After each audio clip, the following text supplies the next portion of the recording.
Buenas noches, bienvenidos a Foro Médico. Esta noche compartiendo de nuevo con ustedes temas relativos a la salud. Vamos a abordar hoy un tema muy importante que afecta a gran cantidad de gente en esta época del año. Vamos a hablar del virus de influenza, la famosa gripe estacional y todos los tipos y variantes que están circulando actualmente, entre ellas el COVID.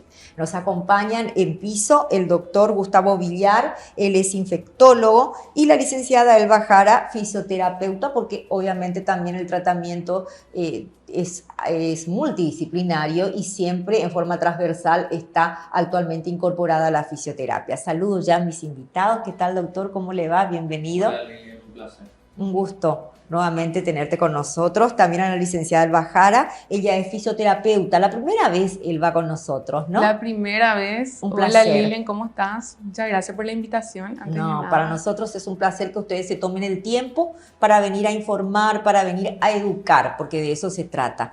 Bueno, doctor, vamos a hablar del virus de influenza y vamos a hablar de esta gripe estacional, que decimos gripe estacional, pero hay muchas variantes hoy. La gente está como que un poco confundida y a la vez asustada. ¿Es así? Así mismo. Como todo año, nosotros tenemos, ¿verdad?, una ola o golpes de cuadros respiratorios que generalmente afectan tanto al sector público como al sector privado. Actualmente, desde la Dirección de Vigilancia de la Salud, se lanza semanalmente, los viernes se actualizan los cuadros respiratorios, la predominancia de cada virus. Y actualmente el líder es el virus sincitial respiratorio, que está afectando en gran medida a la población pediátrica. Pero así también la población adulta es afectada por este virus, pero en menor forma. También estamos teniendo muchos casos de influenza A positivo, el H1N3, y estamos teniendo, pero en menor medida en comparación a años anteriores, a un año atrás, es el coronavirus 19. La variante Omicron es la que está circulando y que estamos teniendo todavía gente no vacunada o gente con comorbilidades con una o dos dosis que están entrando a unidades de cuidados intensivos.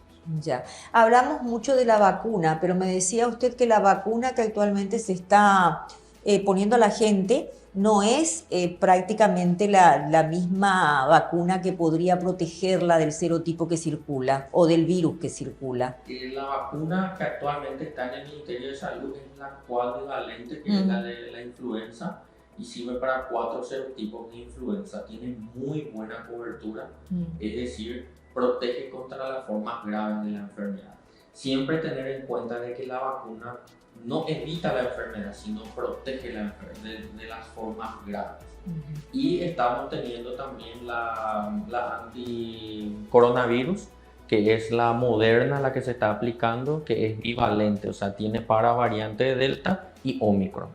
Hay que decir que la Omicron, que es la variante que está circulando ahora, sí, tiene una característica de gripe común ya, ¿no? Generalmente produce una gripe común, es mucho más contagiosa, sí, ¿verdad? Pero tiene menos virulenta, es menos virulenta, es decir, menor agresividad, pero mayor agarre poblacional, ¿entendés?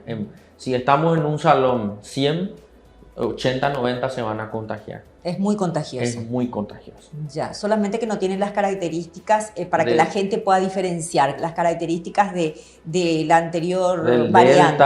De la variante Delta, exacto, de la variante Manaus o de la original, que es la cepa salvaje, que es la que se originó en Wuhan, que eran muy agresivas. Ya. ¿Podríamos describir qué es el virus sincitial respiratorio, doctor, sí, por favor? El virus sincitial respiratorio es un virus estacional que se caracteriza porque produce infecciones de las vías respiratorias superiores.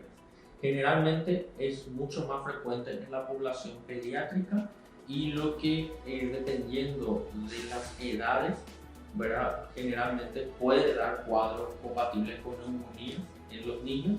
Y generalmente en niños menores de 1 año produce lo que se llama la bronquiolitis. La famosa bronquiolitis. La famosa bronquiolitis, que es lo que generalmente da un paso casi a la internación de estos pacientes. Bueno, ¿y dónde ingresa la fisioterapia, licenciada Elba Jara, aquí?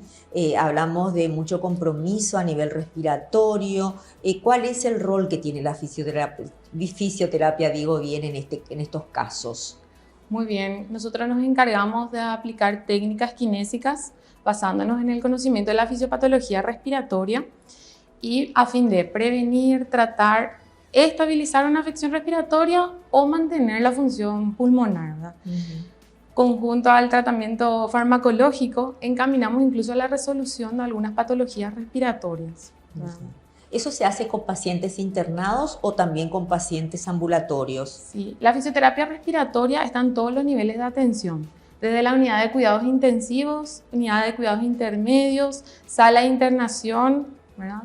Y a domicilio o pacientes ambulatorios que van a consultorio, ¿verdad? Trabajamos en todo, incluso en urgencias, ¿verdad? Pacientes con hipersecreción bronquial que requieran aspiración y maniobras para poder limpiar, para no llegar, por ejemplo, a una intubación orotraqueal, ¿verdad? El fisioterapeuta cumple una función y un rol muy importante en todos los niveles. Ya. ¿Trabaja con niños, con adultos? También se trabaja con incluso neonatos, pediátricos y adultos mayores, ¿verdad? Ustedes protagonizan prácticamente un escenario muy interesante en la época del COVID, es donde ustedes prácticamente como que saltan a la luz como una parte de la medicina también o de la salud, de especialistas en salud que deben incorporarse al tratamiento, ¿es así? Así mismo, Lilian, la fisioterapia respiratoria tuvo un gran impacto y reconocimiento, ¿verdad? En lo que fue la pandemia, la rehabilitación de pacientes. Tuvimos pacientes pronados, ¿verdad? En cuidados intensivos que estuvieron meses, ¿verdad? 3 meses en cuidados intensivos, pasaron a sala, llegaron incluso a la traqueostomía. Nosotros nos encargamos de ver sus primeros pasos después de todo ese proceso, ¿verdad? Fue realmente impactante. Así es. Y doctor, en el caso, por ejemplo, de pacientes que han transitado por el COVID, no solamente tenemos que decir que han tenido los problemas que cita la licenciada, sino también a nivel muscular, ¿no? Han salido con problemas, trastornos osteomusculoesqueléticos. Así mismo, el paciente que sufrió de COVID y estuvo internado en la terapia intensiva en una sala intermedia con un soporte mayor de oxígeno, esos pacientes con instancia prolongada en el hospital por COVID, ellos fueron los que sufrieron, ellos son un todo, sufrieron tanto mental, totalmente, muscular, producían mucha atrofia muscular este COVID, por sí mismo el COVID producía mucha atrofia muscular y aparte de eso producía daño pulmonar, ¿entendés? Generalmente en una radiografía de tórax, por la entrada de aire el pulmón es negro, a la visualización de la radiografía el pulmón es negro, eso es normal, eso es fisiológico. Pero el paciente con coronavirus o con cualquier tipo de neumonía, la placa era blanca, o sea, estaba todo infiltrado de ese pulmón. Mira. Entonces, estos pacientes daban un paso y la saturación de 94 a 95 con oxígeno caía a 80, caía a 81. Así era el día a día de estos pacientes. Y eso era la fase ya resolutiva, en donde ahí nosotros insistíamos y trabajábamos con fisioterapia. Comprendo. Bueno, me permiten, vamos a hacer la primera pausa de la noche, agradeciendo como siempre a Bioetic Pharma Calidad e Innovación por apoyar este programa. Primer corte, volvemos enseguida.